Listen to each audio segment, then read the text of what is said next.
Cara, eu tenho uma conte pauta, mais. assim, eu tenho duas pautas, uma delas é grandinha, envolve bastante coisa, discussão, a outra é mais casual, assim, é mais uma aí que um momento pra gente ficar tipo, nossa, que curioso, nossa, a gente devia também, sabe, esse tipo de coisa. Você Então eu deixo explicou em o que suas que mãos, é. sabe, pílula vermelha, pílula azul, sabe.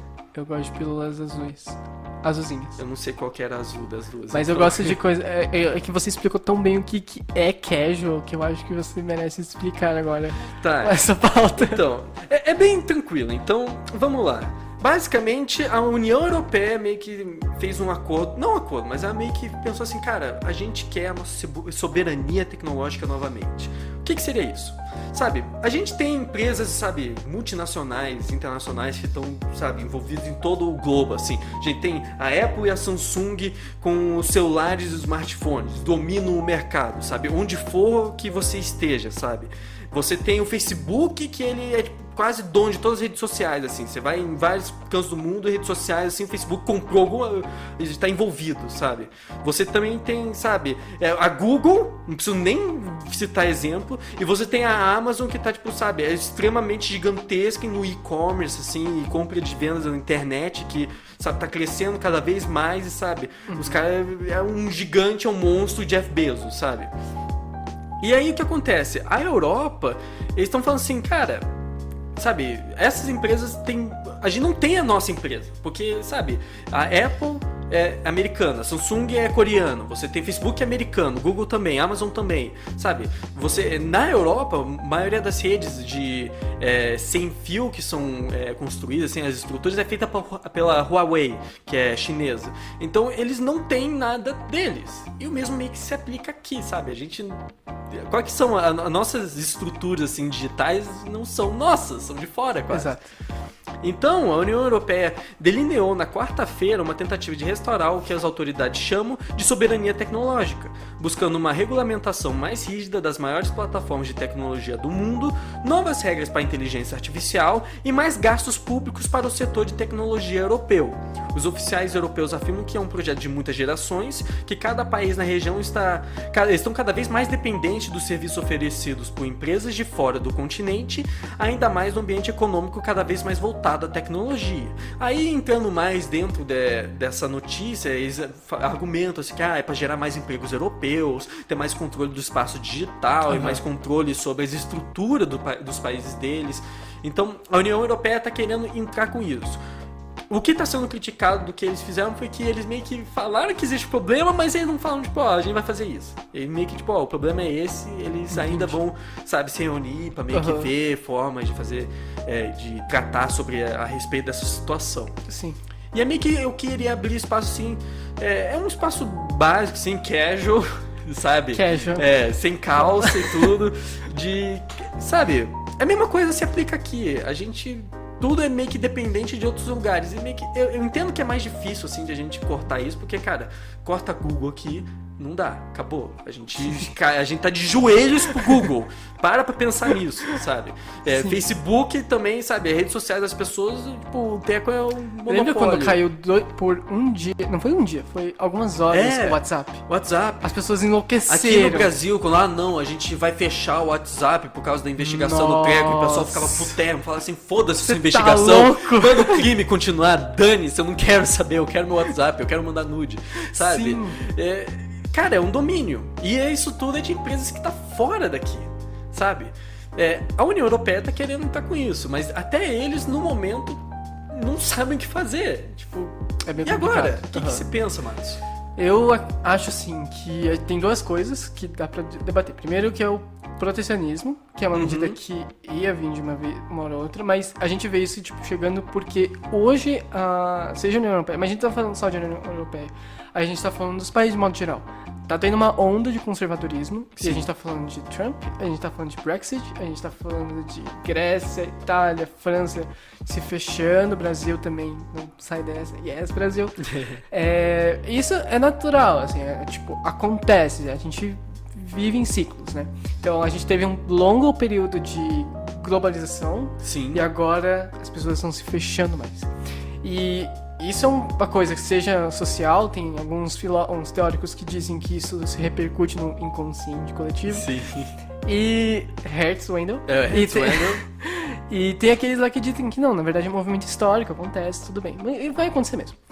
O segundo ponto é que assim, quando a gente falou de globalização, e a gente tá falando também desde a Segunda Guerra em diante, o movimento de tecnologia começou a se voltar para o Vale do Silício dos Estados Unidos. Sim. Qual que é a consequência disso? A curto prazo não ia ter grande diferença. Dando a indústria na Alemanha ou dando nos Estados Unidos, foda-se, a indústria da Alemanha. Sim. E tipo, o Vale do Silício, um lugar bem bonito. Legal, continuem lá. Acontece que a longo prazo, e agora começou a repercutir, foi que o Vale do Silício começou a atrair mais e mais investidores, mais e mais cientistas e mais cabeças. Na Índia tem um termo chamado fogo dos cérebros, que aconteceu, acho que na década de 60, se não me engano. E aconteceu, na verdade, em várias outras épocas, mas especificamente nessa década, porque muitos cientistas matemáticos renomados estavam saindo de lá e começaram a ir para os Estados Unidos e para, especificamente, o Vale do Silício. Então, grandes softwares começaram a se desenvolver lá. Que poderiam ter sido desenvolvidos na Índia.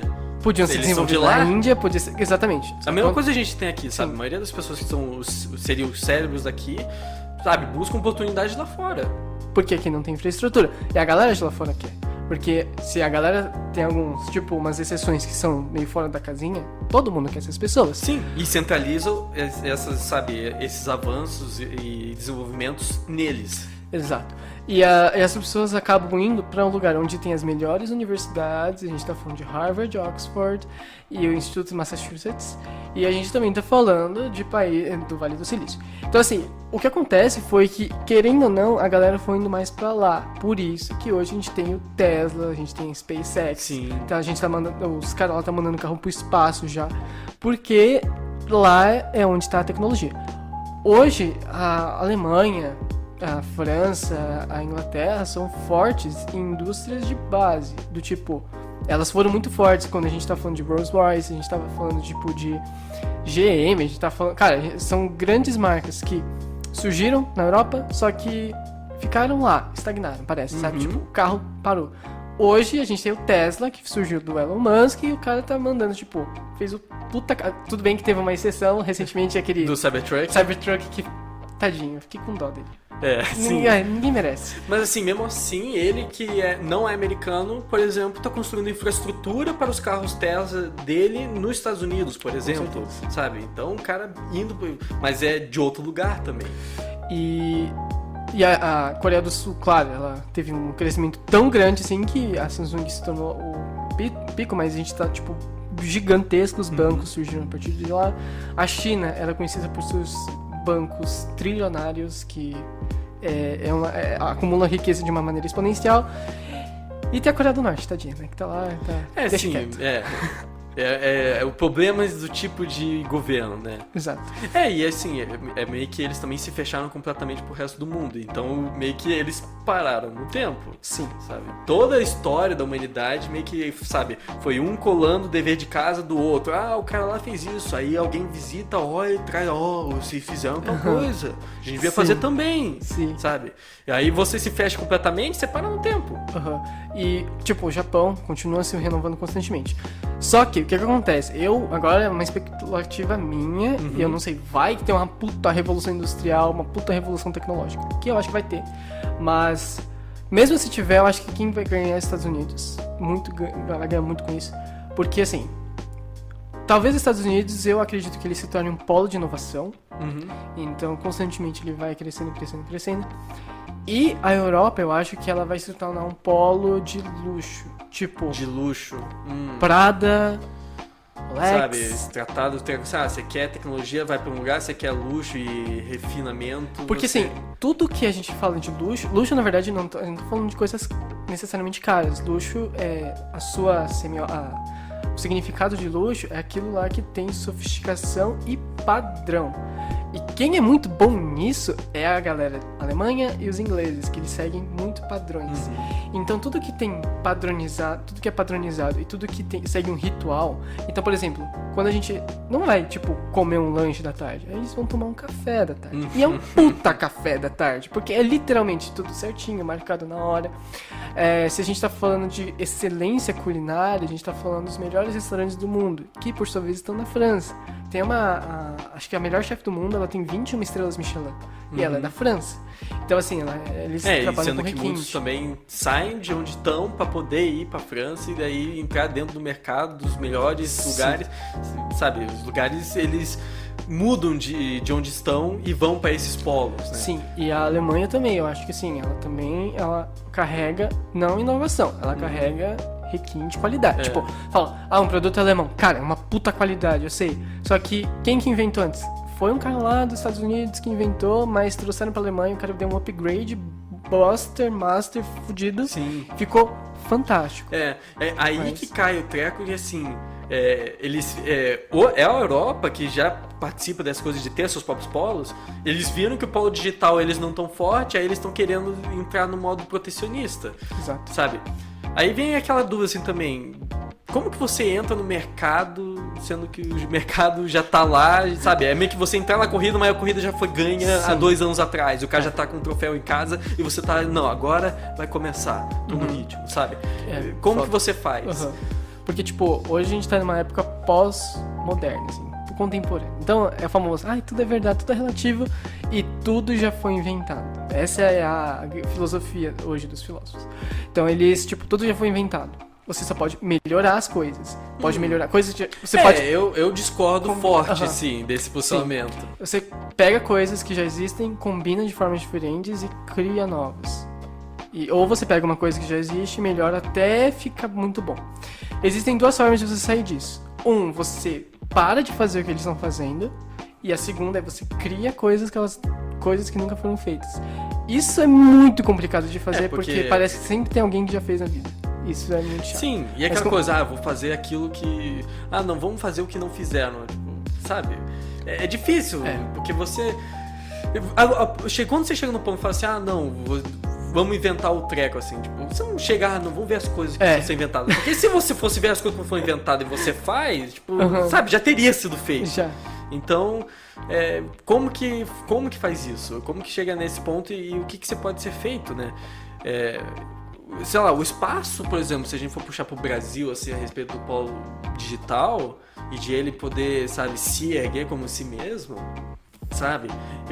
Tudo assim, eu vejo como teria que ser feito um planejamento, sabe, muito detalhado, muito bem organizado, com as pessoas certas, com o incentivo certo, sabe, com os recursos suficientes e corretos para, sabe, ter o plano de, sei lá, marketing e desenvolvimento para poder fazer o treco e colocar isso dentro do mercado e deixar ele meio que se adaptar, as pessoas se adaptarem a ele, daí assim, sabe? Mas pra você começar tudo isso do zero, sendo que você já tem alternativa, tipo, é muito difícil. Muito difícil. Então o que é? A gente é fadado a ficar na sombra dos outros? É que é meio... Então, existem 2 movimentos que, tipo, surgiram a partir disso, que é...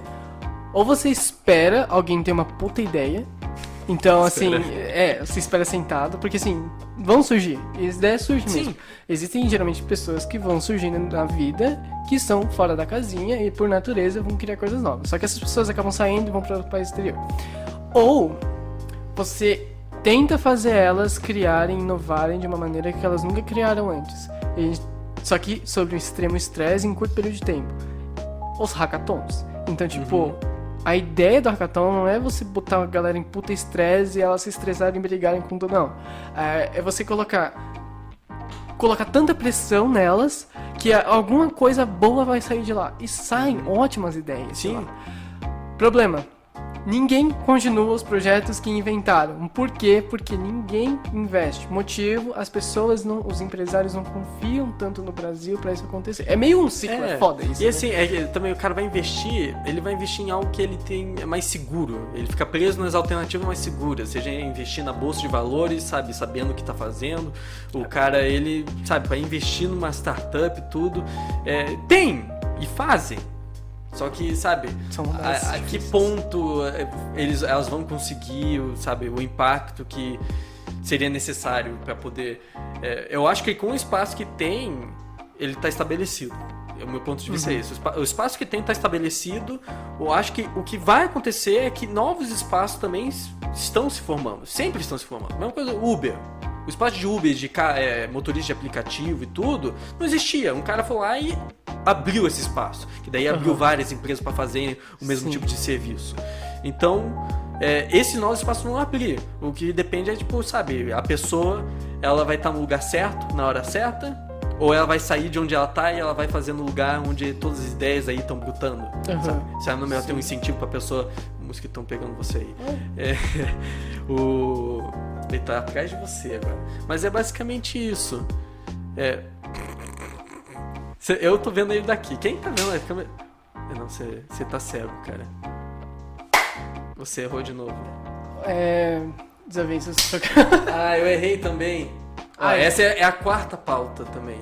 A quarta pauta é o mosquito que vai pegar a guerra. Não. Deixa o bicho. Você já viu Saitama? One Punch Man? Já. Pois é. É difícil o melhor herói do mundo, então. Sabe, você sabe Mob Psycho? Não. Mob Psycho 100? É do mesmo criador do One Punch Man. Nossa, mudança completamente. Mas só rapidão, eu recomendo bastante, cara. Puta tesão. A introdução, assim, a abertura é puta tesão do cacete. Você que gosta de coisinhas maluquinhas, rápidas e mexendo, e cores, e maluco, e bizarro, você vai curtir. Sim. Então, vocês também, fiquem de olho. Mas só concluindo aquele meu pensamento, eu acho que, na verdade, a Europa, ela é só uma filhinha que ela era favorita antes, e aí perdeu seu posto, e agora tá querendo atenção de novo. Só não sabe como.